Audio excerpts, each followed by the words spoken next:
একদিকে এই বাংলাদেশি মেয়েটি বানাতো অনেক মজার পিঠা, অন্যদিকে ভারতের এক মেয়েও তৈরি করল একেবারে লোভনীয় পিঠা। তাদের এই বিশেষত্ব নিয়ে দুই দেশের মানুষের মনে জাগল এক চাপা উত্তেজনা। বাংলাদেশি লোকেরা অত্যন্ত গর্বের সাথে বলল, আমাদের মেয়ের পিঠাই সেরা। কিন্তু ভারতীয় লোকেরা হেসে উত্তর দিল, আমাদের মেয়ের পিঠা খেয়ে দেখো, তোমরা এর স্বাদ কখনোই ভুলতে পারবে না। এভাবেই শুরু হয়ে গেল এক অসাধারণ পিঠা প্রতিযোগিতা। দুই দেশের মেয়েই গভীর মনোযোগ দিয়ে নিজেদের সেরা পিঠা তৈরি করতে লাগল।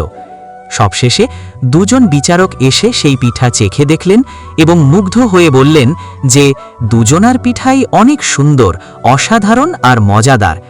কারো পিঠাই কম ছিল না বলে তখন সিদ্ধান্ত নেওয়া হলো বিজয়ী নির্ধারণ করা হবে ভোটের মাধ্যমে। যেই দেশের মেয়ের পোস্টে সবচেয়ে বেশি লাইক আর কমেন্ট পড়বে সেই দেশের মেয়েই হবে আজকের